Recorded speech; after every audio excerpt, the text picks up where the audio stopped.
அன்பான சகோதர சகோதரிகளே, இன்று பொதுக்காலத்தின் 13ஆம் ஞாயிறு. இன்றைய இறைவார்த்தை வழிபாடு நம்மை விருந்தோம்பல், சீடத்துவம் மற்றும் கிறிஸ்துவில் மறுபிறப்பு ஆகிய உன்னத நெறிகளை பற்றி சிந்திக்க அழைக்கின்றது. முதல் வாசகத்தில் சூனோம் ஊரை சேர்ந்த ஒரு பெண் எலிசா இறைவாக்கினரை தெய்வீக மனிதர் என்று கண்டுகொண்டு அவருக்கு தன் இல்லத்தில் தாராளமாக இடமளித்து உபசரிக்கிறார்.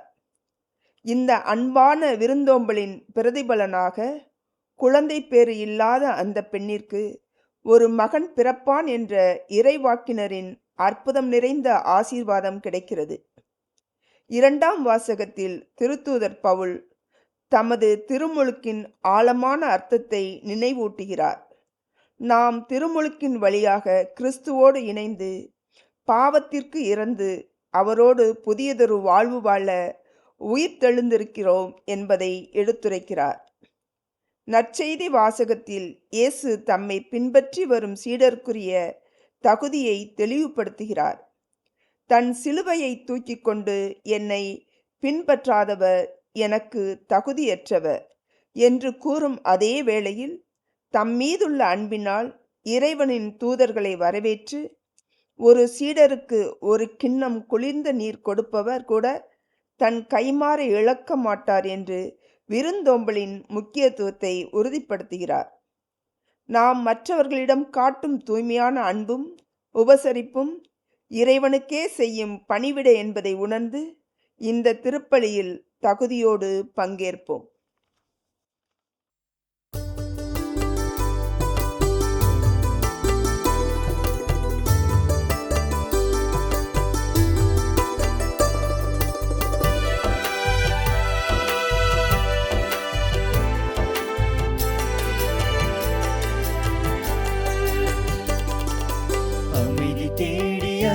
நெஞ்சமே அனைத்தும் இங்கு அவரில் தஞ்சமே. அமைதி தேடி அலையும் நெஞ்சமே அனைத்தும் இங்கு அவரில் தஞ்சமே. நிலையான சொந்தம் நீங்காத பந்தம், நிலையான சொந்தம் நீங்காத பந்தம் அவரின்றி வேறில்லையே. அமைதி தேடி அலையும் நெஞ்சமே அனைத்தும் இங்கு அவரில் தஞ்சமே.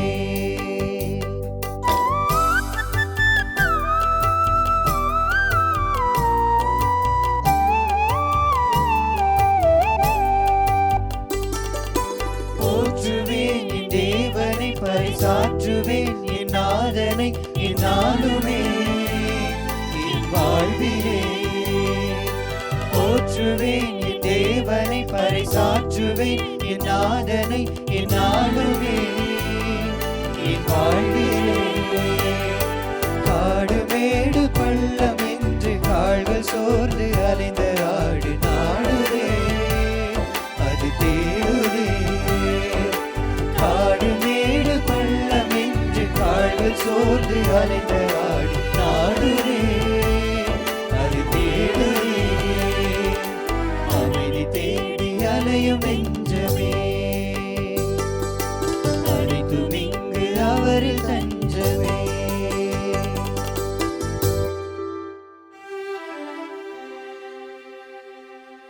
தந்தை மகன் தூயாவியாரின் பெயராலே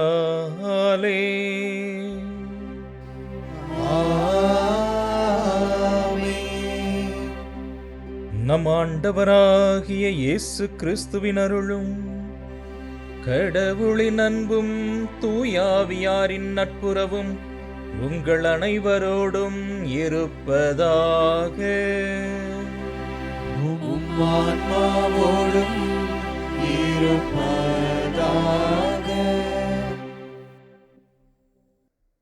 ஆண்டின் பொதுக்காலம் 13வது வார ஞாயிறு திருவழிபாட்டிற்கு உங்களை அன்போடு அழைக்கின்றேன். இந்த மாதா தொலைக்காட்சி வழியாக இந்த திருப்பலியில் கலந்து கொள்ளுகிற ஒவ்வொருவருக்காகவும் இன்றைய திருப்பலியிலே நாம் மன்றாடுவோம். உண்மை, அன்பு, கைமாறு ஆகிய மையப் பொருளில் இன்றைய வாசகங்கள் சிந்திக்க அழைக்கின்ற வேளையிலே நம்முடைய வாழ்வில் உண்மை அன்பை கொடுத்து இறைவனின் கைமாறை பெற்றுக்கொள்ள அருள் வேண்டி இந்த திருப்பலியிலே மன்றாடுவோம். தூய மறை நிகழ்வுகளை கொண்டாட நாம் தகுதி பெறும் பொருட்டு நம் பாவங்களை ஏற்றுக்கொள்வோம். எல்லாம் வல்ல இறைவனிடமும் சகோதர சகோதரிகளே, உங்களிடமும் நான் பாவி என ஏற்றுக்கொள்கிறேன். ஏனெனில் என் சிந்தனையாலும் சொல்லாலும் செயலாலும் கடமைகள் தவறியதாலும் பாவங்கள் பல செய்தேன். என் பாவமே, என் பாவமே, என் பெரும் பாவமே. ஆகையால் எப்பொழுதும் கன்னியான புனித மரியாதையும் வானதூதர் புனிதர் அனைவரையும், சகோதர சகோதரிகளே உங்களையும் நம் இறைவனாகிய ஆண்டவரிடம் எனக்காக வேண்டிக் கொள்ள மன்றாடுகிறேன். எல்லாம் வல்ல இறைவன் நம்மீது இரக்கம் வைத்து நம் பாவங்களை மன்னித்து நம்மை நிலை வாழ்வுக்கு அழைத்துச் செல்வாராக. ஆமென்.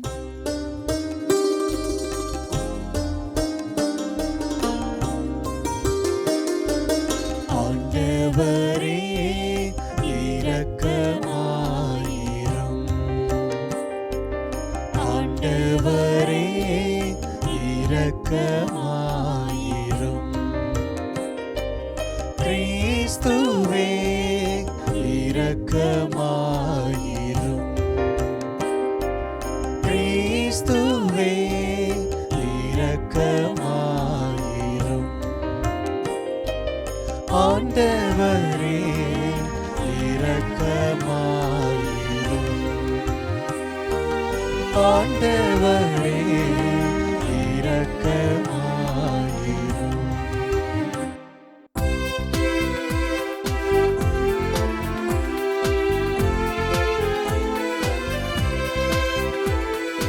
உன்னதங்களிலே கடவுளுக்கு மாட்சி உண்டாகுக. உலகினிலே நன்மனதோர்க்கு அமைதியும் உண்டாகுக. புகழ்கின்றோம் யாம் உம்மையே, வாழ்த்துகின்றோம் இறைவனே. உமக்கு ஆராதனை புரிந்து உம்மை மாட்சிப்படுத்துகின்றோம். உமது மேலான மாட்சியின் பொருட்டு உமக்கு நன்றி கூறுகின்றோம். ஆண்டவராகிய இறைவனே, இணையில்லாத விண்ணரசே, ஆற்றல் அனைத்தும் கொண்டு இலங்கும் வல்ல தந்தை இறைவனே, ஒரே மகனாக உரித்த ஆண்டவர் இயேசு கிறிஸ்து இறைவனே. ஆண்டவராகிய இறைவனே, இறைவனின் திரு செம்மறியே, தந்தையினின்று என்றென்றுமாக உதித்த இறைவன் மகனே நீர். உலகின் பாவம் போக்குபவரே, நீரின் மீது இறங்குவீர். உலகின் பாவம் போக்குபவரே, இம்மன்றாட்டை ஏற்றருளீர். தந்தையின் வலப்பக்கம் வீற்றிருப்பவரே, நீரின் மீது இறங்குவீர். ஏனெனில் இயேசு கிறிஸ்துவே, நீர் ஒருவரே தூயவர், நீர் ஒருவரே ஆண்டவர், நீர் ஒருவரே உன்னதர். தூய ஆவியாரோடு தந்தை இறைவனின் ஆட்சியில் இருப்பவர் நீரே. ஆ ஆ ஆ ஆமென். ஆ ஆ ஆமென்.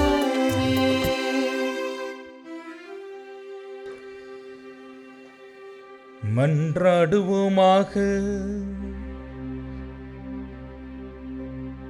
இறைவா, உமது அருளால் உம் பிள்ளைகளாக தேர்ந்தெடுக்கப்பெற்ற நாங்கள் ஒளியின் மக்களாக இருக்க விரும்பினீரே.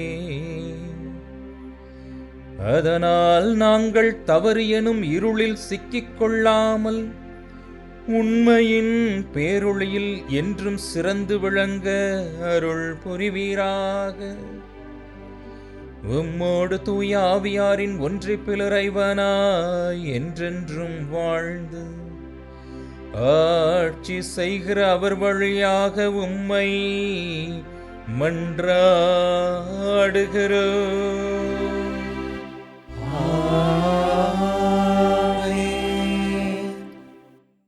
முதல் வாசகம். அரசர்கள் 2ஆம் நூலிலிருந்து வாசகம். அதிகாரம் 4. உயிருள்ள இறை வார்த்தைகள் 8 முதல் 11 மற்றும் 14 முதல் 16 முடிய. ஒரு நாள் எலிசா சூனேமுக்கு சென்றார். அங்கே இருந்த பணக்கார பெண் ஒருவர் அவரை உணவருந்தும்படி வற்புறுத்தினார். அதன்பின் அவர் அவ்வழியே சென்றபோதெல்லாம் அங்கே உணவருந்திவிட்டு செல்வார். அவர் தம் கணவனை நோக்கி, நம்மிடம் அடிக்கடி வரும் ஆண்டவரின் அடியவர் புனிதர் என்று நான் கருதுகிறேன். ஆதலால் வீட்டு மேல்தளத்தில் சிறு அறை ஒன்றை அவருக்காக கட்டி அதில் படுக்கை, மேசை, நாற்காலி, விளக்கு முதலியன தயார்படுத்தி வைப்போம். அவர் வரும்பொழுதெல்லாம் அங்கே தங்கி செல்லட்டும் என்றார். ஒரு நாள் எலிசா அங்கு வந்து மாடி அறையில் தங்கி ஓய்வு எடுத்து கொண்டிருந்தார். எலிசா வேறு எந்த விதத்தில் அவருக்கு உதவி செய்யலாம் என்று கேட்டார். அதற்கு கேகசி, அவருக்கு குறை ஏதும் இல்லை, ஆனால் அவருக்கு பிள்ளை இல்லை, அவருடைய கணவருக்கும் வயதாகிவிட்டது என்றான். எலிசா, அவளை இங்கு வர சொல் என்றார். அவ்வாறே அவன் அவரை அழைக்க அவரும் கதவருகில் வந்து நின்றார். எலிசா அவரை நோக்கி, அடுத்த ஆண்டு இதே பருவத்தில் உனக்கு ஒரு மகன் பிறந்திருப்பான் என்றார். ஆண்டவரின் அருள்வாக்கு. இறைவனுக்கு நன்றி.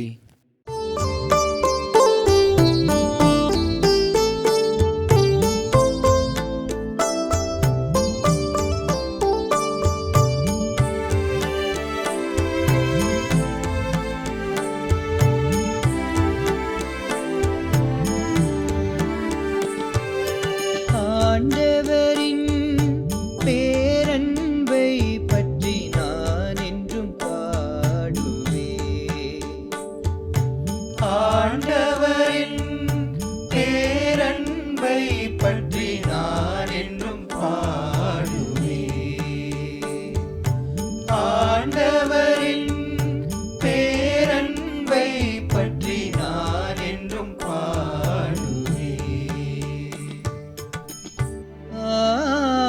ஆண்டவரின் பேரன்பை பற்றி நான் என்றும் பாடுவேன். நீர் உண்மையுள்ளவர் என தலைமுறை தோறும் என்னாவால் அறிவிப்பேன். உமது பேரன்பு என்றும் நிலைத்துள்ளது என்று அறிவிப்பேன். உமது உண்மை வானை போல் உறுதியானது. உமது உண்மை வானை போல் உறுதியானது.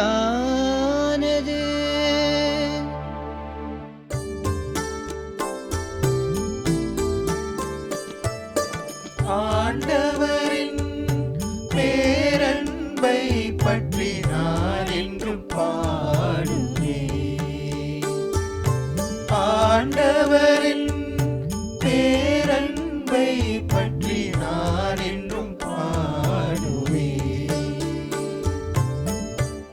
ஏனெனில் நீரே அவர்களது ஆற்றலின் மேன்மை, உமது தயவால் எங்கள் வலிமை உயர்த்தப்பட்டுள்ளது.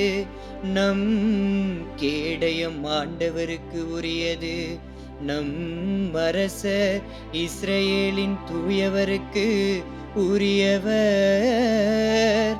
நம் கேடயம் ஆண்டவருக்கு உரியது. நம் அரசர் இஸ்ரவேலின் தூயவருக்கு உரியவர்.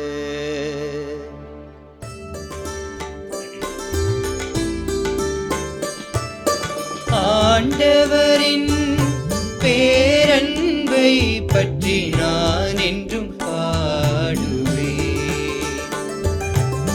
ஆண்டவரின் பேரன்பை பற்றி நான் என்றும் பாடுவேன். இரண்டாம் வாசகம். திருத்தூதர் பவுல் ரோமையருக்கு எழுதிய திருமுகத்திலிருந்து வாசகம்.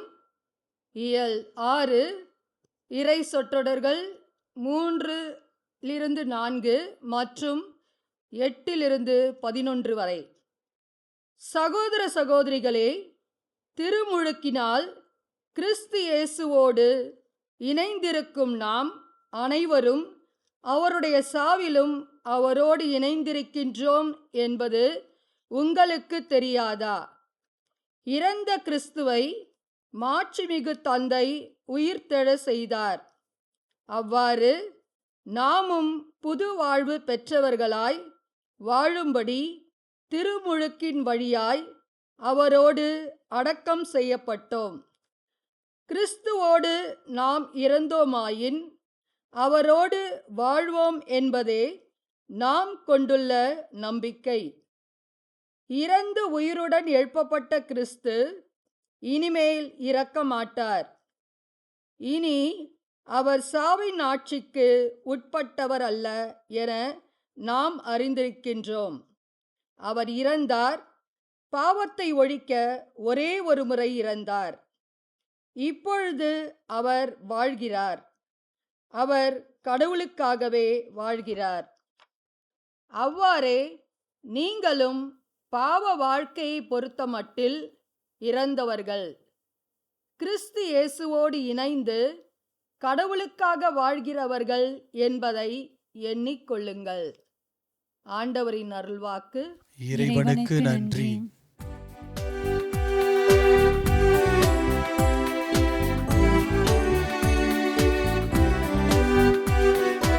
அல்லேலூயா, அல்லேலூயா, அல்லேலூயா, அல்லேலூயா, அல்லேலூயா, அல்லேலூயா, அல்லேலூயா, அல்லேலூயா. நீங்கள் தேர்ந்தெடுக்கப்பட்ட வழிமரபினர், அரச குருக்களின் கூட்டத்தினர், தூய மக்களினத்தினர், உங்களை இருளினின்று தமது வியத்தகு ஒளிக்கு அழைத்துள்ளவரின் மேன்மை மிக்க செயல்களை அறிவிப்பது உங்கள் பணி. அல்லேலூயா, அல்லேலூயா, அல்லேலூயா, அல்லேலூயா.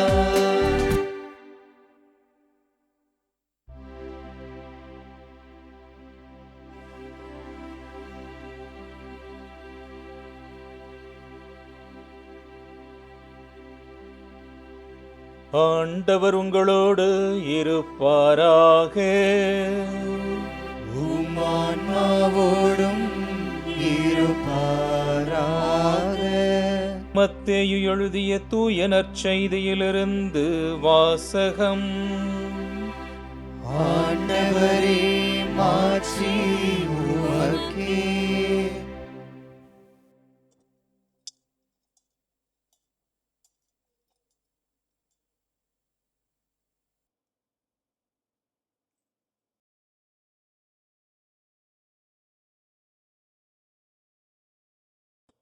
அக்காலத்தில் இயேசு தம் சீடர்களை நோக்கி கூறியது: என்னை விட தம் தந்தையிடமோ தாயிடமோ மிகுந்த அன்பு கொண்டுள்ளோர் என்னுடையோர் என கருதப்பட தகுதியற்றோர். என்னை விட தம் மகனிடமோ மகளிடமோ மிகுதியாய் அன்பு கொண்டுள்ளோரும் என்னுடையோர் என கருதப்பட தகுதியற்றோர். தம் சிலுவையை சுமக்காமல் என்னை பின்பற்றி வருவோர் என்னுடையோர் என கருதப்பட தகுதியற்றோர். தம் உயிரை காக்க விரும்புவோர் அதை இழந்து விடுவர். என் பொருட்டு தம் உயிரை இழப்போரோ அதை காத்துக்கொள்வர். உங்களை ஏற்றுக்கொள்பவர் என்னை ஏற்றுக்கொள்கிறார். என்னை ஏற்றுக்கொள்பவரோ என்னை அனுப்பினவரையே ஏற்றுக்கொள்கிறார். இறைவாக்கினர் ஒருவரை அவர் இறைவாக்கினர் என்பதால் ஏற்றுக்கொள்பவர் இறைவாக்கினருக்குரிய கைமாறு பெறுவார். நேர்மையாளர் ஒருவரை அவர் நேர்மையாளர் என்பதால் ஏற்றுக்கொள்பவர் நேர்மையாளருக்குரிய கைமாறு பெறுவார். இச்சிறியோருள் ஒருவருக்கு அவர் என் சீடர் என்பதால் ஒரு கிண்ணம் குளிர்ந்த நீராவது கொடுப்பவரும் தம் கைமாறு பெறாமல் போகார் என உறுதியாக உங்களுக்கு சொல்லுகிறேன் என்றார்.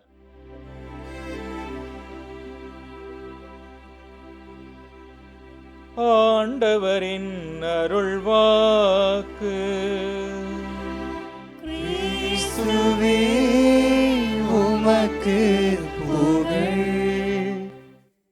ஒரு குருவானவர் அந்த ஊரில் இதற்கு முன்பாக அவர் பங்குத்தந்தையாக இருந்திருக்கிறார். அடிக்கடி அந்த ஊருக்கு வருகிறார். வந்தால் அந்த ஊரில் அந்த ஒரு குறிப்பிட்ட குடும்பத்தை மட்டும் சென்று சந்திக்கிறார். அந்த வீட்டில்தான் உணவருந்துகிறார். அந்த வீட்டிலேயே தங்குகிறார். அந்த ஊரார் என்ன சொல்லுவார்கள் அவரை பற்றி? இதற்கான பதில் பல விதங்களில் இருக்கலாம். நான் அந்த பதிலை பற்றி சிந்திக்க விரும்பவில்லை. மாறாக இன்றைய முதல் வாசகத்தில் இத்தகைய ஒரு சூழல் இருப்பதை எவ்வளவு நேர்த்தியாக இறை வார்த்தை நமக்கு சொல்லுகிறது என்பதை சுட்டிக்காட்ட விரும்புகிறேன். இறைவாக்கினர் எலிசா அவர் செல்லுகிற பொழுது அந்த ஊரில் ஒரு பணக்கார பெண்ணானவள் அவரை தன்னுடைய வீட்டில் உணவருந்த அழைக்கிறார். இந்த இறைவாக்கினருடைய வாழ்வாக இருந்தாலும் சரி, அந்த பெண்மணியாக இருந்தாலும் சரி, அல்லது அவரது கணவராக இருந்தாலும் சரி, இவர்களுடைய வாழ்விலும் அன்பிலும் ஒரு உண்மைத்தன்மை இருப்பதை இங்கு நாம் பார்க்கிறோம். இறைவாக்கினர் எந்த அளவிற்கு அர்ப்பணமிக்கவராக இருந்திருக்கிறார் என்பதை அவருடைய சொல்லை விட அவருடைய வாழ்வு அந்த பெண்ணிற்கு காண்பித்திருக்கிறது. நம்மிடம் அடிக்கடி வருகிற ஆண்டவரின் அடியவர் புனிதர் என்று நினைக்கிறேன். ஆக அவருடைய அந்த பழகுகின்ற விதம், அவருடைய அந்த வாழ்க்கை முறை அவருடைய புனிதத்தன்மையை எடுத்து காட்டுவதாக இருக்கிறது. நாம் ஒவ்வொருவருக்கும் ஏதோ ஒரு விதத்தில் இந்த உலகத்தில் ஒரு அழைப்பு கொடுக்கப்பட்டிருக்கிறது. அந்த வாழ்வை நாம் வாழ்ந்து கொண்டிருக்கிறோம். அந்த வாழ்வு நம்முடைய புனிதத்தை அல்லது அந்த வாழ்வை எந்த அளவிற்கு நாம் உண்மையாக நேசித்து வாழுகிறோம் என்பதில்தான் அந்த வாழ்க்கையினுடைய மகத்துவம் அமைந்திருக்கிறது. இறைவாக்கினருடைய வாழ்வு அவருடைய அர்ப்பணத்தில் ஒரு உண்மைத்தன்மை. The genuineness is found there. இறைவாக்கினருக்கு உணவு கொடுப்பதற்கு அந்த பெண் முன் வருகிறார்.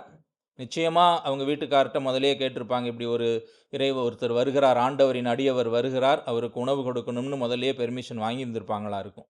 இப்பொழுது அவரை நம் இல்லத்தில் தங்க வைக்கலாம் என்று முயற்சி செய்கிற பொழுது மீண்டுமாக தன்னுடைய கணவரிடம் அவர் கலந்து பேசுகிறார். ஒரு திருமண வாழ்வில் கணவன் மனைவிக்கு இடையே இருக்கக்கூடிய அந்த உண்மையான புரிந்துணர்வு, எந்த ஒரு முடிவுகளை எடுப்பதற்கு முன்பும் கலந்து பேசுதல், அந்த உரையாடல் இன்னைக்கு பல குடும்பங்களில் இல்லை.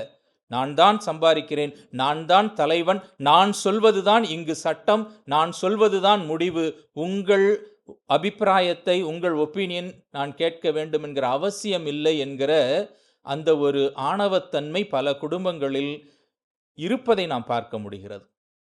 ஒரு நல்ல ஒரு குடும்பம், ஒரு உண்மையான குடும்ப அன்பு என்பது அந்த கலந்து பேசி முடிவு செய்வதில் இருக்கிறது.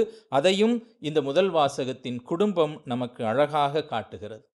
அன்புக்குரியவர்களே, இந்த 13வது வாரத்திலே நமது முதல் சிந்தனையாக நம்முடைய உறவுகளில், நம்முடைய வாழ்வில், நமது அர்ப்பணத்தில் உண்மைத்தன்மை இருக்கிறதா? உண்மை அன்பு நம்மிடம் இருக்கிறதா?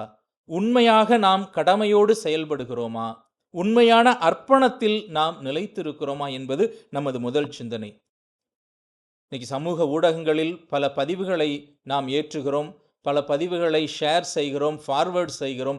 இவற்றில் உள்ள உண்மைத்தன்மையை நாம் புரிந்து கொண்டு செயல்படுகிறோமா? அதுதான் இன்றைய அழைப்பாக இருக்கிறது. சமீபத்தில் திருத்தந்தை லியோ அவர்கள் ஒரு திருத்தூது மடலை, தனது முதல் திருத்தூது மடலை வெளியிட்டார்கள். அந்த முதல் திருத்தூது மடலே ஒரு அழகான பின்னணியை கொண்டிருக்கிறது.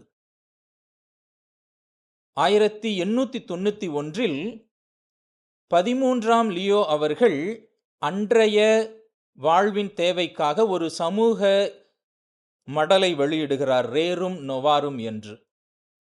அன்றைக்கு இருந்த தொழில் புரட்சி காலத்திலே அந்த திருத்தந்தையினுடைய மடலானது மிக முக்கியமான ஒரு மடலாக கருதப்பட்டது. அன்றிலிருந்து ஏறக்குறைய 135 ஆண்டுகள் கழிந்து 13ஆம் திருத்தந்தையினுடைய அதே வழியில் தன்னுடைய பொறுப்பை ஏற்றுக்கொண்ட 14ஆம் திருத்தந்தை ஆகிய நமது தற்போதைய திருத்தந்தை அதே ஒரு புரட்சியை, செயற்கை தொழில்நுட்ப புரட்சி காலத்திலே மானுடம் மதிக்கப்பட வேண்டும் என்பதற்காக மாக்னிஃபிகா ஹுமானிதாஸ் என்கிற மடலை வெளியிட்டிருக்கிறார். அந்த மடலில் ஒரு பகுதியாக அவர் சொல்வது, இந்த உண்மை என்பது பொது சொத்தாக கருதப்பட வேண்டும். ஆக இந்த பொது சொத்தினை பாதுகாப்பது நமது ஜனநாயக கடமையாக இருக்கிறது என்று சொல்லுகிறார். எல்லா நிலைகளிலும் உண்மை என்பது பாதுகாக்கப்பட வேண்டும், உண்மை தன்மை வெளிப்படுத்தப்பட வேண்டும் என்பது அவருடைய அழைத்தலாக இருக்கிறது. ஆக நம்முடைய அன்பில், உறவில், நம்முடைய சமூக ஈடுபாட்டில் எந்த அளவிற்கு நாம் உண்மை உள்ளவர்களாக இருக்கிறோம் என்று இந்த நாளிலே சிந்தித்து பார்ப்போம். இன்றைய நாளின் 2வது அழைப்பு அன்பு. அன்பை குறித்து திரு அவை இறை வார்த்தை பேசாத நாளில்லை. ஏனென்றால் அன்பில்தான் இந்த அகிலம் கட்டமைக்கப்பட்டிருக்கிறது என்று நாம் புரிந்து கொள்ளுகிறோம். இந்த அன்பிற்கு உதாரணம் சொல்ல வேண்டுமென்றால் வேறு எங்கும் தேடத் தேவையில்லை. அன்பிற்கு உதாரணம் நம் ஆண்டவர் இயேசு கிறிஸ்து என்று சொல்ல முடியும். எந்த அளவிற்கு கிறிஸ்து நம்மை அன்பு செய்திருக்கிறார் என்றால், கடவுள் தன்மையை விடுத்து தன்னையே மனிதனாக கீழே இறங்கச் செய்தார். நாம் பாவிகளாக இருந்த பொழுதே நமக்காக அவர் மனிதராக பிறப்படுத்தார், பாடுகளை ஏற்றார், சிலுவை சாவை ஏற்றுக்கொண்டார், இறந்தார் என்று நாம் பார்க்கிறோம். ஆக கிறிஸ்துவின் அன்பு உலக அன்பு அனைத்திற்கும் உயர்வானதாக இருக்கிறது. அதனால்தான் இன்றைய நற்செய்தியிலே என்னை விட தனது தாயையோ தந்தையையோ மகனையோ மகளையோ அன்பு செய்கிறவர் என்னுடையவர் என கருதப்பட தகுதியற்றவர் என்பதாக சொல்லுகிறார். இந்த நற்செய்தியை கேட்ட உடனே நமக்கு ஒரு மாதிரி ஒரு டவுட் கூட வரும். அப்படின்னா அம்மாவை அப்பாவை பிள்ளைங்களெல்லாம் அன்பு செய்யக்கூடாதா, அவர்களை குறைவாக அன்பு செய்யணுமா அப்படின்னு நம்ம ஒருவேளை கம்பேரிசன் சொல்லுவோம். அவர் குறைவாக அன்பு செய்ய வேண்டும் என்று சொல்லவில்லை, எல்லாவற்றிற்கு மேலாக. அதுதான் முதல் கட்டளையாக நமக்கு கொடுக்கப்பட்டிருக்கிறது. மத்தேயு நற்செய்தி 22ஆம் அதிகாரம் 37 39 நாம் மீண்டுமாக அந்த கட்டளையை நினைவுறுத்தப்படுகிற பொழுது, உன் முழு இதயத்தோடும், உன் முழு உள்ளத்தோடும், உன் முழு மனதோடும் உன் ஆண்டவராகிய கடவுளிடம் அன்பு செலுத்து. ஆக முழுமையான அன்பு என்பது இறைவனிடத்திலே இருக்க வேண்டும். ஆனால் அதோடு ஆண்டவர் நிப்பாட்டிக்கல. உன் மீது நீ அன்பு கூறுவது போல் உனக்கு அடுத்திருப்பவர் மீதும் அன்பு செய்வாயாக என்பது இரண்டாவது கட்டளையாக இருக்கிறது. ஆக இறையன்பு, பிறர் அன்பு, இவை இரண்டையும் நம்மிடமிருந்து பிரிக்க முடியாது. பிறர் அன்பிற்கு எடுத்துக்காட்டாக இருப்பது இறையன்பு. அதனால்தான் எபேசியருக்கு எழுதிய திருமுகத்திலே சொல்லுகிற பொழுது 3வது அதிகாரம் 17 அன்பே உங்கள் வாழ்வுக்கு ஆணிவேரும் அடித்தளமுமாய் இருக்கட்டும் என்று சொன்ன திருத்தூதர் 5வது அதிகாரம் 25வது வசனத்திலே திருமணமான ஆண்களுக்கு சொல்லுகிற பொழுது கிறிஸ்து திரு அவை மீது அன்பு செலுத்தியது போல நீங்களும் உங்கள் மனைவி மீது அன்பு செலுத்துங்கள் என்பதாக சொல்லுகிறார். ஆக அன்பிற்கு அடையாளமாக கிறிஸ்து இருக்கிறார். ஆனால் எல்லாவற்றிற்கு மேலாக அந்த கிறிஸ்துவை அன்பு செய்ய நாம் தயாராக இருக்கிறோமா? அந்த அன்பு உண்மையான அன்பாக நம்முடைய வாழ்வில் வெளிப்படுகிறதா என்பது நமக்கான இன்றைய இரண்டாவது அழைப்பாக இருக்கிறது. விவிலியத்தில் நிறைய முன்னுதாரணங்கள் இருக்கின்றன. ஆபிரகாமிலிருந்தே நாம் எடுத்துக்கொள்ளலாம். தன்னுடைய ஒரே மகனை பலி கொடுக்க ஆண்டவர் கேட்டபொழுது அவர் தன்னுடைய நம்பிக்கையை அவர் வெளிப்படுத்துகிறார். ஆண்டவர் கொடுக்கிறார், ஆண்டவர் வழி நடத்துவார், ஆண்டவர் கேட்கிற பொழுது அங்கு மறுப்பு ஏதும் இல்லை என்று. இதை சொல்லுகிற பொழுது எனக்கு சமீபத்தில் வாசித்த ஒரு புத்தகம் நினைவுக்கு வருகிறது. விவிலிய பெண்களை பற்றி ஒரு அருட்சகோதரி எழுதியிருக்கிறார். பெண்ணிய பார்வையிலே எழுதியிருக்கிறார். அவர் இந்த ஆபிரகாம் சாரா உறவை பற்றி சொல்லுகிற பொழுது, ஆபிரகாம் ஈசாக்கை பலி கொடுக்க கூட்டு போகிறாரு. அங்கே ஆண்டவர் அதை தடுத்து நிறுத்தி அந்த வேறொரு செம்மறி பலி கொடுக்கப்பட்டு ஈசாக்கு திரும்பி வந்துடுறார். திரும்பி வந்த ஈசாக்கு நிச்சயமாக இந்த நிகழ்ச்சியை அவங்க அம்மா சாராட்ட சொல்லியிருப்பாங்க அப்படிங்கிற ஒரு கற்பனையாக அது போகிறது. போய் அவங்க அம்மாட்ட எங்கப்பா போனேன்னா, மலைக்கு கூட்டிகிட்டு போய் அப்பா என்னைய பலி கொடுக்க கூட்டிகிட்டு போயிட்டாருன்னு ஒருவேளை ஈசாக்கு சாராவிடம் சொல்லியிருக்கிற பொழுது சாராவின் மனநிலை என்னவாக இருந்திருக்கும்? இன்னைக்கு குடும்பங்களில் இதைத்தான் முதல் கருத்தாகவே சொன்னேன். எதுவும் கலந்துரையாடலோடு இருக்க வேண்டும் எந்த முடிவும். நிச்சயமா சாரா கேட்டிருப்பாங்க, உன் சொந்த ஊரை விட்டு வேறொரு இடத்துக்கு ஆண்டவர் உன்னை வழி நடத்தணும்னு சொல்லும் பொழுது நீ என்கிட்ட சொன்ன எல்லாத்தையும் விட்டுட்டு நானும் உன் கூட வந்தேன் தானே. நமக்கு குழந்தை இல்லை என்று இந்த ஊரை ஏளனப்பட்ட போது நாம் இருவரும் சேர்ந்து தானே அந்த ஏளனத்தை ஏற்றுக்கொண்டோம். இப்போ மட்டும் ஆண்டவர் இந்த குழந்தையை கேட்குறாருன்னு என்கிட்ட சொல்லியிருந்தா நான் விட்டுருக்க மாட்டேனா, என்கிட்ட ஏன் சொல்லலைன்னு சாரா ஒருவேளை ஆபிரகாமை கேட்டிருப்பாரே என்று அந்த புத்தகத்திலே அந்த அருட்சகோதரி இந்த கேள்வியை எழுப்புகிறார். நிச்சயமாக சாராவும் கடவுளின் திட்டத்திற்கு பணிந்தவளாகத்தான் இருந்திருப்பார். இந்த இடத்தில் ஏன் ஆபிரகாம் அவரை கேட்டாரா, கலந்து பேசினாரா, பேசவில்லையா என்று தெரியவில்லை. நம்பிக்கையின் தந்தையாக இருப்பவர் கடவுள் கொடுத்ததை கடவுளுக்கு மீண்டும் கொடுப்பதில் நிச்சயமாக கணவன் மனைவி இருவருமே தாராள உள்ளத்தினராகத்தான் இருந்திருப்பார்கள் என்பதில் ஐயமில்லை. எல்லாவற்றிற்கும் மேலாக நாம் இறைவனை அன்பு செய்கிறோமா? ஏன்னா இன்னைக்கு குடும்பங்களில் பல நேரங்களில் பல தேவைகளுக்காக இறைவனிடத்திலே மன்றாடுகிறோம். குறிப்பாக இந்த குழந்தை பேற்றிற்காக மன்றாடுகிறவர்கள் நிறைய இருக்கிறார்கள். ஆனால் அதன் பிறகு அவர்கள் ஆண்டவரை தேடி வருவதற்கு அவ்வளவு அக்கறை காட்டுகிறார்களா என்று ஒரு கேள்வி எழுப்பி பார்த்தோம் என்றால் சாக்கு சொல்லுகிறார்கள். அதை வளர்த்தெடுக்கிறது ரொம்ப கஷ்டம்தான். ஒரு குழந்தையை வளர்த்தெடுப்பது என்பது கடினம்தான். ஆனால் ஆன்மீக வாழ்வுக்கு அப்பாற்பட்டு ஞாயிற்றுக்கிழமை திருப்பலிகளை கூட கடந்துவிட்டு நாம் சாக்கு சொல்லி கொண்டு குழந்தை வளர்ப்பிலே ஈடுபட்டு கொண்டிருக்கக்கூடிய தாய்மார்களை ஆண்டவர் கேட்கிறார், என்னை விட நீ யாரை அன்பு செய்து கொண்டிருக்கிறாய் என்று. முதல் சீடர்கள் விவிலியத்திலே பார்க்கிறோம், அவர்களுடைய படகு, வலைகள், உறவினர்கள் எல்லாரும் இருக்கிறார்கள். எல்லாவற்றையும் விட்டு இயேசுவை பின் சென்றார்கள் என்றுதான் பார்க்கிறோம். கிறிஸ்துவுக்காக அனைத்தையும் தியாகம் செய்யக்கூடிய துணிவு என்பது அந்த ஒரு உண்மையான கிறிஸ்துவின் மீது கொண்டுள்ள அன்பு என்பது, நம்பிக்கை என்பது வெளிப்பட வேண்டும். நிறைய புனிதர்கள், புனித வனத்து அந்தோணியாரை சொல்லலாம். உனக்கு உள்ளதையெல்லாம் விற்று ஏழைகளுக்கு கொடுத்து விட்டு பின்பு வந்து என்னை பின் செல். ஆண்டவரை வந்து பின் சென்ற புனிதர்கள் நிறைய இருக்கிறார்கள். இருப்பதையெல்லாம் துறந்து விட்டு இந்த ஒப்பற்ற செல்வமாகிய கிறிஸ்துவை எனதாக்கிக் கொள்ள உலக செல்வங்கள் அனைத்தையும் குப்பை என கருதுகிறேன் என்கிற அந்த ஒரு நம்பிக்கை வார்த்தை அங்கிருந்து தான் வருகிறது. அன்புக்குரியவர்களே, நாம் இந்த உலகத்தில் அன்பு செலுத்த வேண்டும்.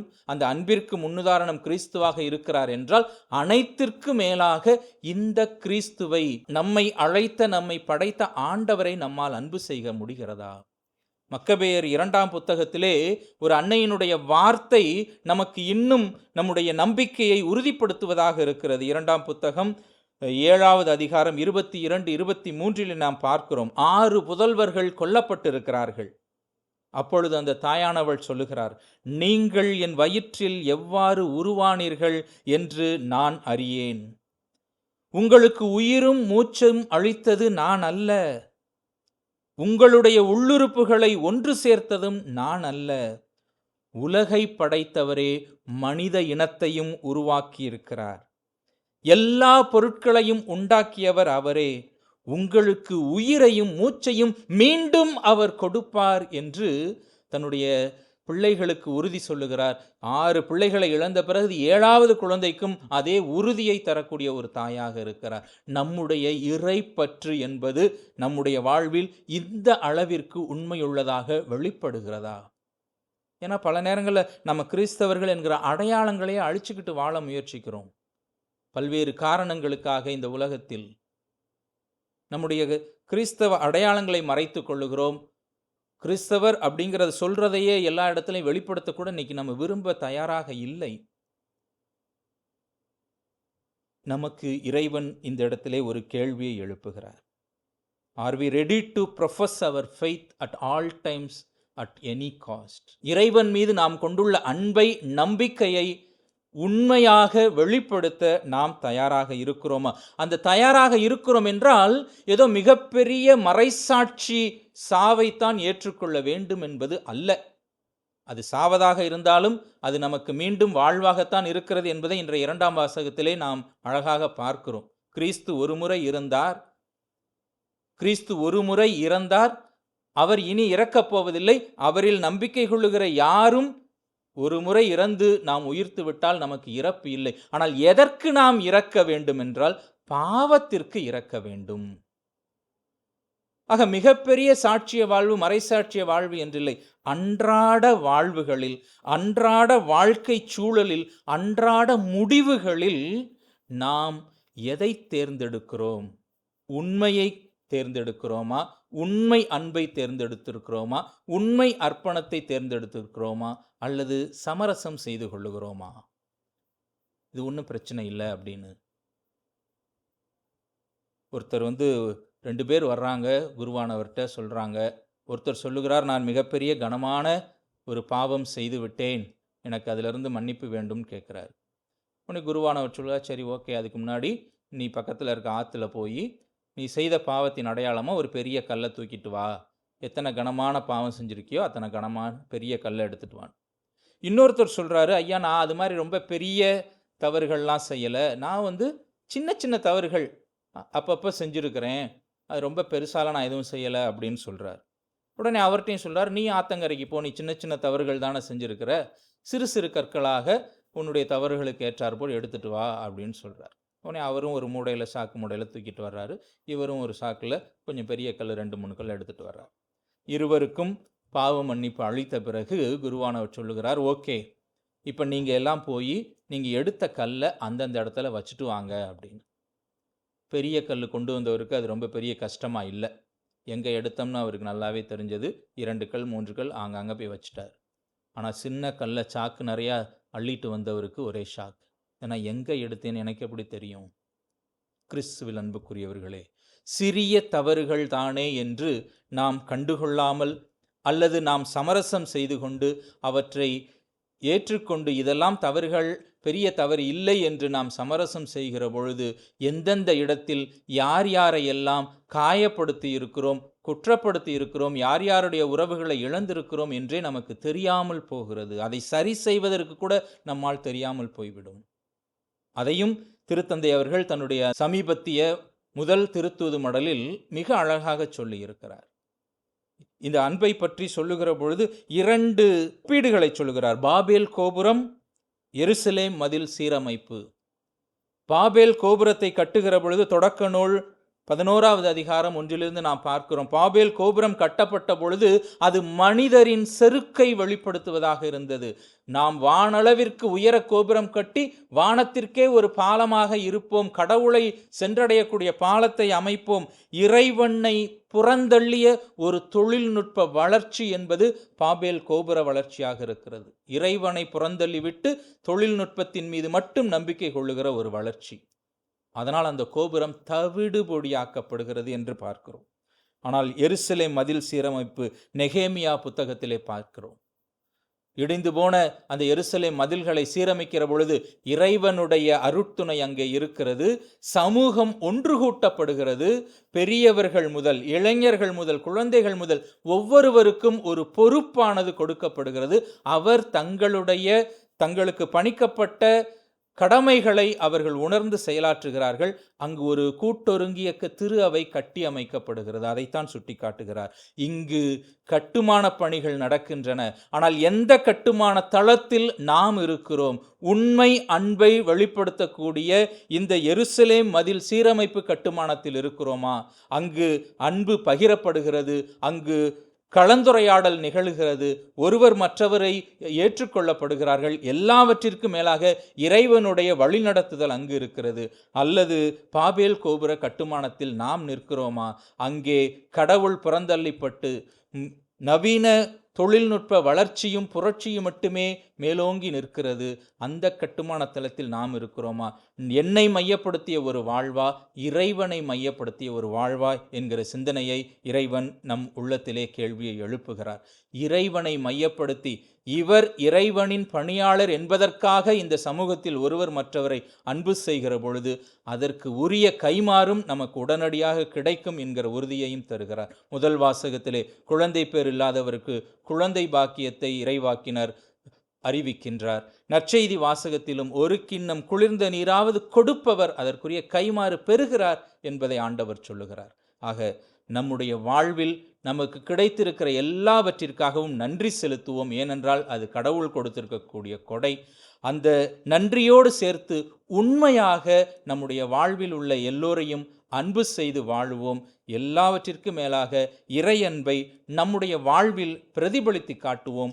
அன்பின் சாட்சிகளாக வாழ தொடர்ந்து இறையருள் வேண்டி இறைவனிடத்திலே ஜெபிப்போம். எழுந்து நமது நம்பிக்கையை அறிக்கையிடுவோம்.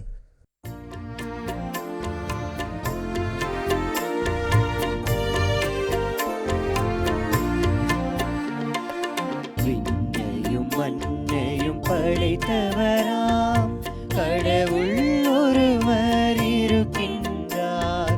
தந்தை மகன் தூய ஆவியராய் ஒன்றாய் வாழ்வோரை நம்புகிறேன். தூய ஆவியின் வல்லமையால் இறைமகன் நமக்காய் மனிதரானார். கன்னி மரியிடம் பிறந்தவராம் இயேசுவை உறுதியாய் நம்புகிறேன். தாத்துவின் ஆட்சியில் பாடுபட்டார், சிலுவையில் இறந்து அடக்கப்பட்டார். 3ஆம் நாளில் உயிர்த்தெழுந்தார், இறப்பின் மீது வெற்றி கொண்டார். விண்ணகம் வாழும் தந்தையிடம் அரியணை கொண்டு இருக்கின்றார். உலகம் முடியும் காலத்திலே நடுவராய் திரும்பவும் வந்திடுவார். தூய ஆவியாரை நம்புகிறேன், பாரினில் அவர் துணை வேண்டுகிறேன். பாவ மன்னிப்பில் தூய்மை பெற்று பரிகார வாழ்வை நினைத்திடுவேன். திரு அவை உரைப்பதை நம்புகிறேன், புனிதர்கள் உறவை நம்புகிறேன். உடலின் உயிர்ப்பை நிலை வாழ்வை உறுதியுடனே நம்புகிறேன். ஆமென். இறைவன் எக்காலமும் நம்மை அன்பு செய்கிறவராக நம்பிக்கைக்குரியவராக இருக்கிறார். நாம் பிள்ளைகளுக்குரிய உரிமையுடனும் பாசத்துடனும் நமது தேவைகளுக்காகவும் உலகின் பல்வேறு தேவைகளுக்காகவும் மன்றாடுவோம். புனித திரு அவைக்காக எமது திருத்தந்தை, ஆயர்கள், குருக்கள், துறவியர் மற்றும் விசுவாசிகள் அனைவரும் நற்செய்தியின் விழுமியங்களை முழுமையாக வாழ்ந்து தங்களுக்குரிய அன்றாட சிலுவைகளை மகிழ்வோடு ஏற்று கிறிஸ்துவுக்கு சான்றுகளாக வாழ வேண்டிய அருளை பொழிய வேண்டுமென்று ஆண்டவரே உம்மை மன்றாடுகின்றோம். ஆண்டவரே எங்கள் மன்றாட்டை கேட்டருளும். உலகத் தலைவர்களுக்காக உலகெங்கும் உள்ள நாட்டு தலைவர்கள் மற்றும் அதிகாரிகள், ஏழை எளிய மக்கள், ஆதரவற்றோர் மற்றும் அகதிகள் ஆகியோரை தாராள மனதோடு வரவேற்று அவர்களுக்கு பாதுகாப்பும் வாழ்வாதாரமும் அளிக்கும் நல் மனதை பெற்றிட வேண்டுமென்று ஆண்டவரே உம்மை மன்றாடுகிறோம். ஆண்டவரே எங்கள் மன்றாட்டை கேட்டருளும். குடும்ப வாழ்வை வளப்படுத்துவதற்காக இன்றைய திருப்பலியில் பங்கேற்கும் அனைவரும் எல்லா நிலைகளிலும் உண்மை தன்மையோடு வாழ்ந்திடவும், இறையன்பிலும் பிறரன்பிலும் அனுதினமும் வளர்ந்து நமது விசுவாச வாழ்வை காத்து கொள்ளும் வரம் வேண்டி இறைவா உம்மை மன்றாடுகின்றோம். ஆண்டவரே எங்கள் மன்றாட்டை கேட்டருளும். பெற்றோர் மற்றும் ஆசிரியர்களுக்காக எதிர்கால தூண்களாகிய குழந்தைகளை வெறும் உலக கல்வியோடு நிறுத்தாமல் ஆன்மீக நெறிகளிலும் நற்பண்புகளிலும் பிறரன்பு சிந்தனையிலும் வளர்த்தெடுக்க தேவையான பொறுமையையும் நல்ல வழிகாட்டுதலையும் பெற்றோர் மற்றும் ஆசிரியர்களுக்கு வழங்க வேண்டுமென்று ஆண்டவரே உம்மை மன்றாடுகின்றோம். ஆண்டவரே எங்கள் மன்றாட்டை கேட்டருளும். மாதா தொலைக்காட்சி குடும்பத்திற்காக கத்தோலிக்க விசுவாசத்தையும் நற்செய்தி விழுமியங்களையும் இறை வார்த்தையையும் ஊடகங்களின் வழியாக இல்லங்களுக்கு கொண்டு சேர்க்கும் மாதா தொலைக்காட்சியின் அனைத்து பணிகளையும் அதன் பணியாளர்களையும் அதற்கு ஆதரவு தரும் நல் நெஞ்சங்களையும் நீர்தாமே ஆசீர்வதிக்க வேண்டுமென்று ஆண்டவரே உம்மை மன்றாடுகின்றோம். ஆண்டவரே எங்கள் மன்றாட்டை கேட்டருளும்.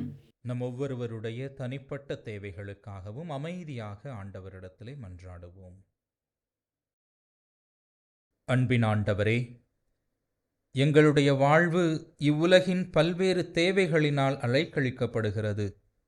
ஆனால் அன்பு ஆண்டவரே, இதோ எந்நாளும் நான் உங்களோடு இருக்கிறேன் என்று சொன்ன நீர் எங்கள் அருகில் இருக்கிறீர். எங்கள் தேவைகளில் நீர் அறிந்திருக்கிறீர். நாங்கள் கேட்பதற்கு முன்பாகவே நீர் தருகிறீர் என்று நாங்கள் நம்புகிறோம்.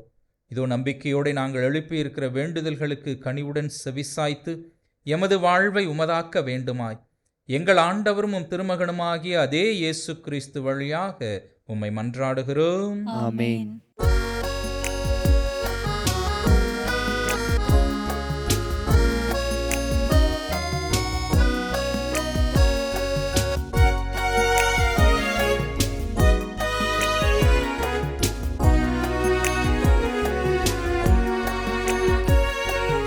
என்னை தந்தே, எல்லாம் தந்தே, என் வாழ்வை பலியாகவே. உள்ளம் தந்தே, உமக்கே தந்தே, பிறரன்பு பணி செய்யவே. என்னை தந்தே, எல்லாம் தந்தே, என் வாழ்வை பலியாகவே. உள்ளம் தந்தே, உமக்கே தந்தே, பிறரன்பு பணி செய்யவே. என் இயேசுவே, என் ஜீவனே, உம்மோடு உறவாடவே. என் இயேசுவே, என் ஜீவனே, உம்மோடு உறவாடவே. என்னை தந்தேன், எல்லாம் தந்தேன், என் வாழ்வை பலியாகவே.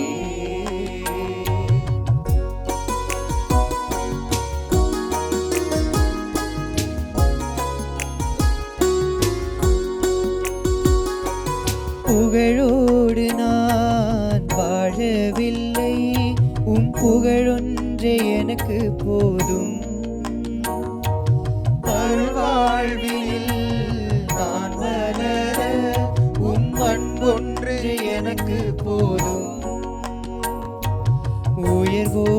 தாழ்வோடும் வாழும் போதும் உறவொன்று எனக்கு போதும்.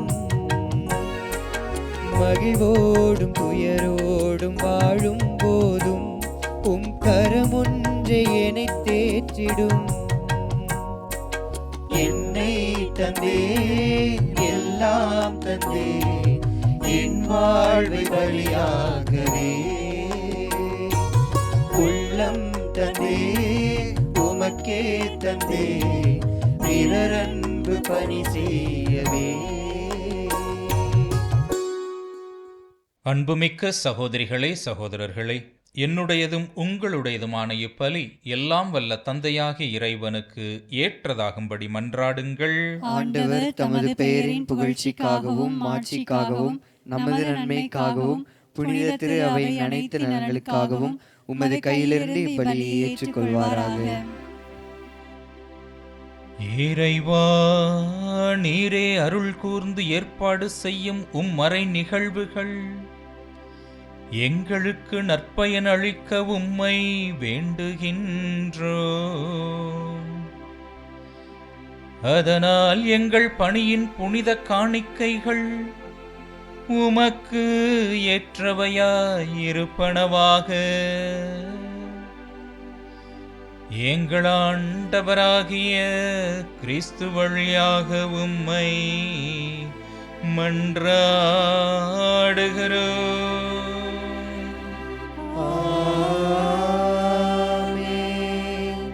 ஆண்டவர் உங்களோடு இருப்பாராக.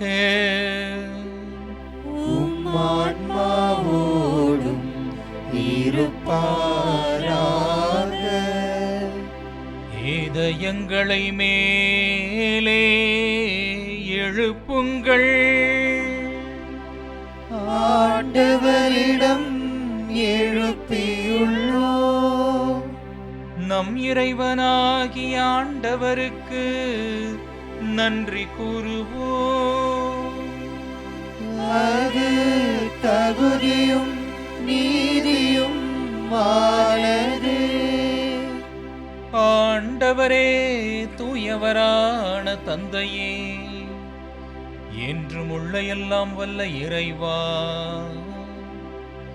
எங்கள் ஆண்டவராகிய கிறிஸ்து வழியாக எந்நாளும் இவ்விடத்திலும் நாங்கள் உமக்கு நன்றி செலுத்துவது மெய்யாகவே தகுதியும் நீதியுமாகும். எங்கள் கடமையும் மீட்புக்குரிய செயலுமாகும். ஏனெனில் கிறிஸ்து பிறந்து முன்னைய பாவ நிலையிலிருந்து மனிதரை புதுப்பித்தார். பாடுபட்டு எங்கள் பாவங்களை அழித்தார். இறந்தோரிடமிருந்து உயிர்த்தெழுந்து நிலை வாழ்வுக்கு வழிவகுத்தார். தந்தையே, அவர் உம்மிடம் விண்ணேறி வந்து விண்ணகத்தின் கதவுகளை திறந்து வைத்தார். ஆகவே வானதூதர் அணிகளோடும் புனிதரின் பெருந்திரளோடும் நாங்கள் சேர்ந்து உமக்கு புகழ்ச்சி பண்ணி செய்து ஒரே குரலாய் பாடுவதாவது: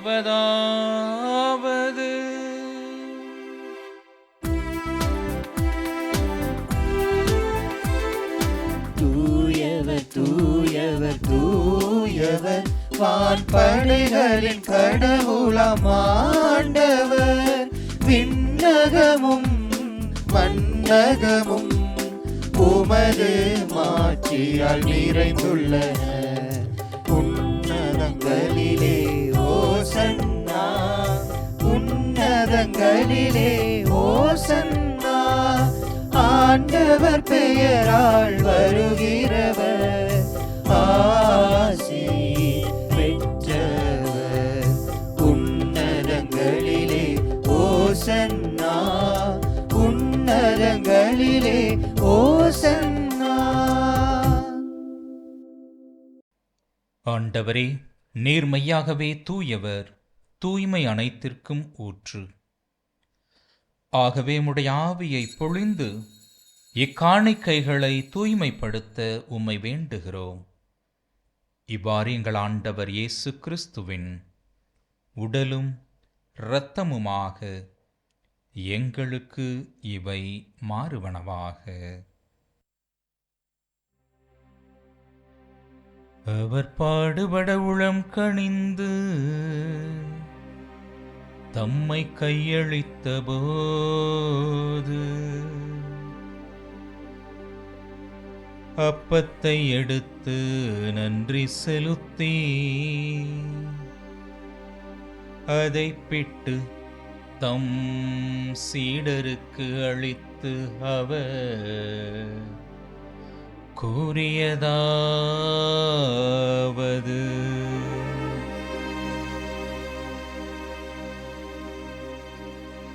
அனைவரும் இதிலிருந்து பெற்று உண்ணுங்கள், ஏனெனில் இது உங்களுக்காக கையளிக்கப்படும் என் உடல்.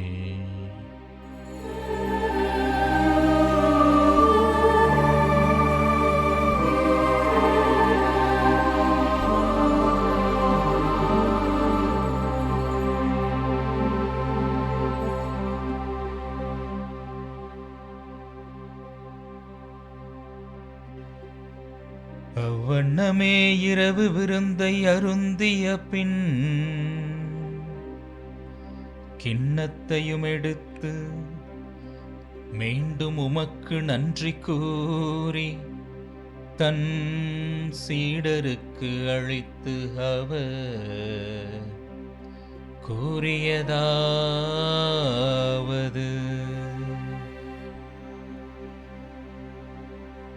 அனைவரும் இதிலிருந்து பெற்று பருகுங்கள், ஏனெனில் இது புதிய நிலையான உடன்படிக்கைக்கு உரிய என் இரத்தத்தின் கிண்ணம். இது பாவ மன்னிப்பிற்கென்று உங்களுக்காகவும் பலருக்காகவும் சிந்தப்படும். இதை என் நினைவாக செய்யுங்கள்.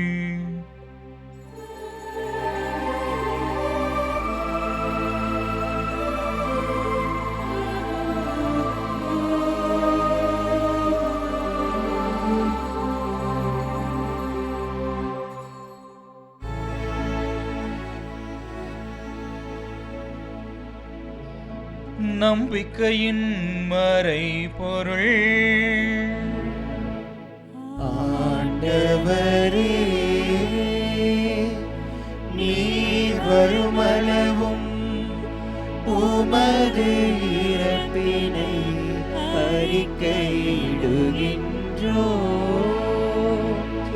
உமது உயிர்ப்பினையும் எடுத்துரைக்கின்றோம்.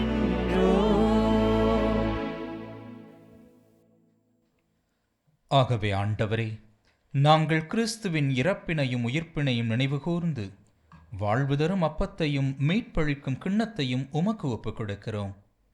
உம் திருமுன் நின்று ஊழியம் புரிய தகுந்தவர்கள் என எங்களை ஏற்றுக்கொண்டீர். எனவே உமக்கு நன்றி செலுத்துகிறோம். மேலும் கிறிஸ்துவின் உடலிலும் இரத்தத்திலும் பங்கு கொள்ளும் எங்களை தூய ஆவியார் ஒன்று சேர்க்க வேண்டுமென உம்மை தாழ்மையுடன் மன்றாடுகிறோம். ஆண்டவரே, உலகெங்கும் பரவியிருக்கும் உமது திரு அவையை நினைவு கூர்ந்தருளும். எங்கள் திருத்தந்தை லியோ, எங்கள் பேராயர் ஜார்ஜ் அந்தோணிசாமி, எல்லா திருநிலையினராகிய அனைவரோடும் உமது திரு அவை அன்பில் நிறைவு பெறச் செய்தருளும். மேலும் உயிர்த்தெழும் எதிர்நோக்குடன் துயில் கொள்ளும் எங்கள் சகோதரர் சகோதரிகளையும் இறந்தோர் அனைவரையும் இரக்கத்துடன் நினைவு கூர்ந்து உமது திருமுக ஒளியினுள் ஏற்றருளும். எங்கள் அனைவர் மீதும் இரக்கமாயிரும். கடவுளின் கன்னித்தாயான புனித மரியா, அவருடைய கணவரான புனித யோசேப்பு, புனித திருத்தூதர்கள், இவ்வுலகிலும் உகந்தவராயிருந்த புனிதர்கள் அனைவருடனும் நாங்கள் நிலை வாழ்வில் பங்கு கொள்ளும் தகுதி பெற்று உம் திருமகன் இயேசு கிறிஸ்து வழியாக உம்மை புகழ்ந்தேத்தும் வரமருள உம்மை மன்றாடுகிறோம்.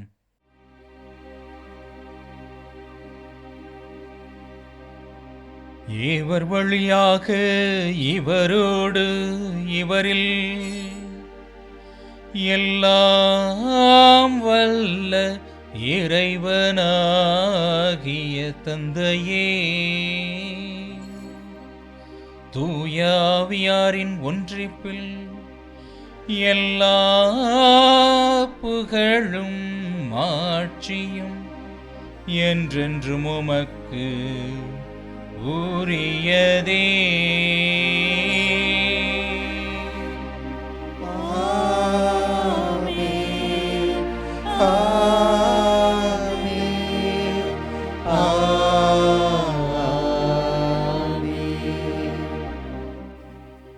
மீட்பரின் கட்டளையால் கற்பிக்கப்பட்டு இறை படிப்பினையால் பயிற்சி பெற்ற நாம் துணிந்து சொல்வோம்.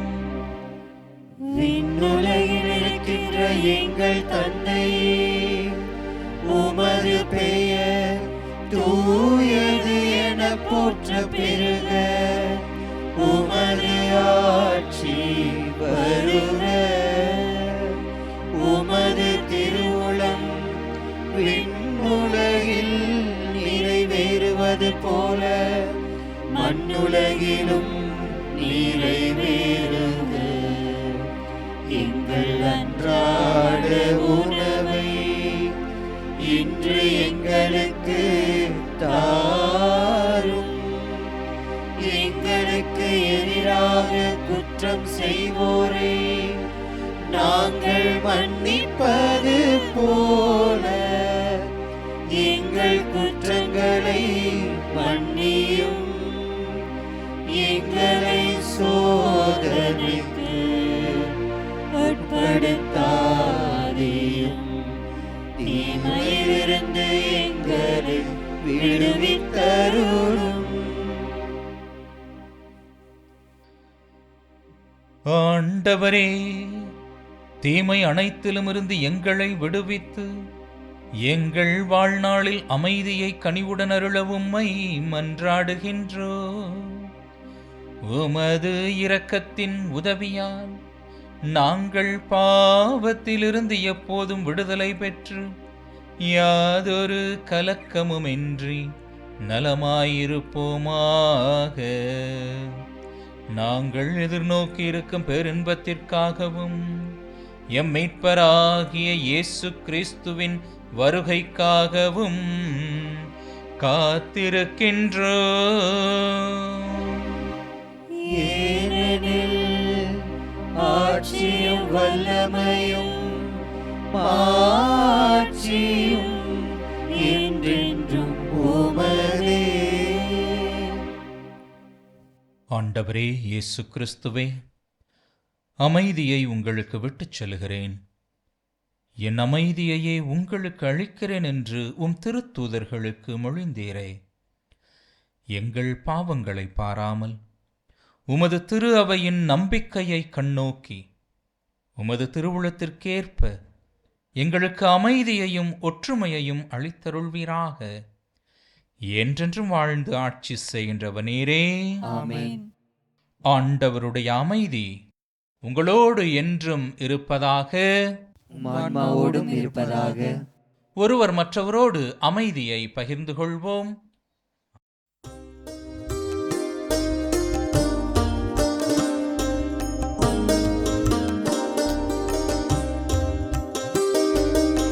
உலகின் பாவம் போக்கும் இறைவனின் செம்மறியே, எம்மேல் இரக்கம் வையும். உலகின் பாவம் போக்கும் இறைவனின் செம்மறியே, எம்மேல் இரக்கம் வையும். உலகின் பாவம் போக்கும் இறைவனின் செம்மறியே, எமக்கு அமைதி அருளும்.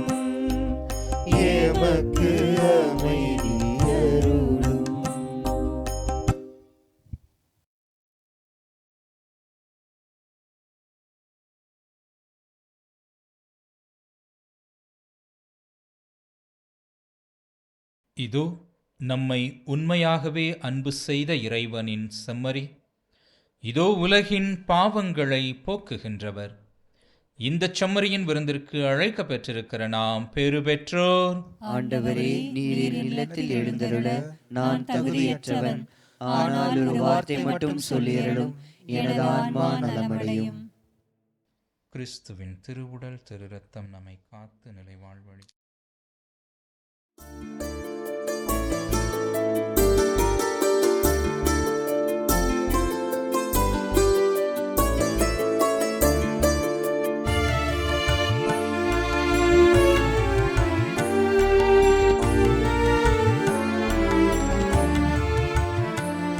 என் இதய தெய்வமே,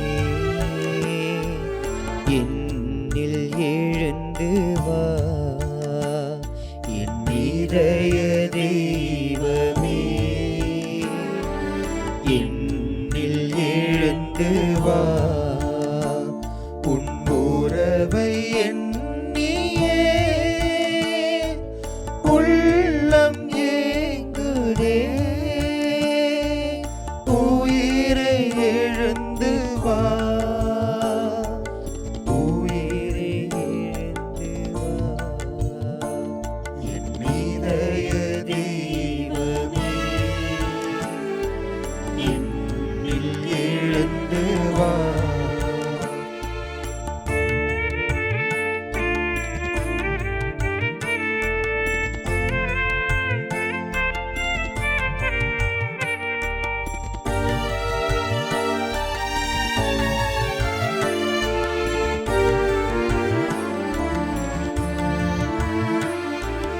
அனைத்து காக்கும் தாயின் அன்பு ஒரு நாள் அழியலாம்.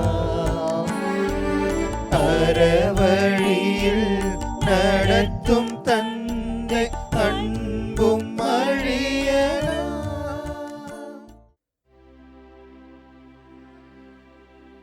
நன்றி கூறி மன்றாடுவோம்.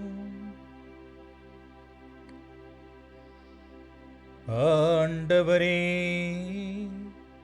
நாங்கள் ஒப்புக்கொடுத்து உணவாக உட்கொண்ட இப்புனித பலிப்பொருள் எங்களுக்கு வாழ்வு அளிக்க உம்மை வேண்டுகின்றோம்.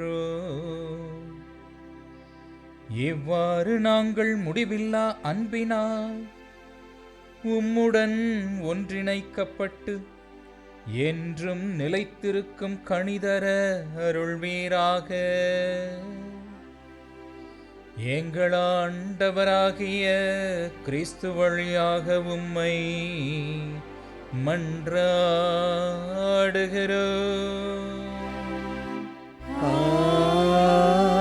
ஆமென்.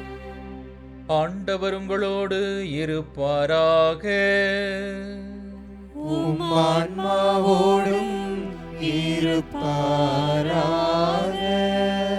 எல்லாம் வல்ல இறைவன் தந்தை மகன் தூயாவியார் உங்களை ஆசீர்வதிப்பாராக.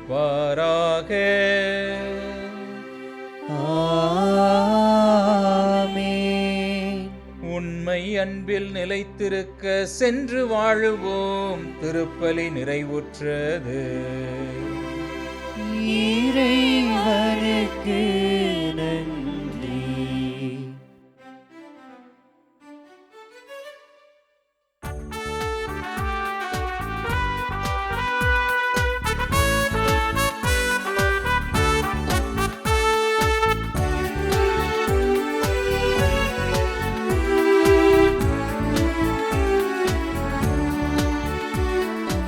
இனிய உன் நாமம் போதிடல் தினமே, அனைவரும் மகிழ்வோமே.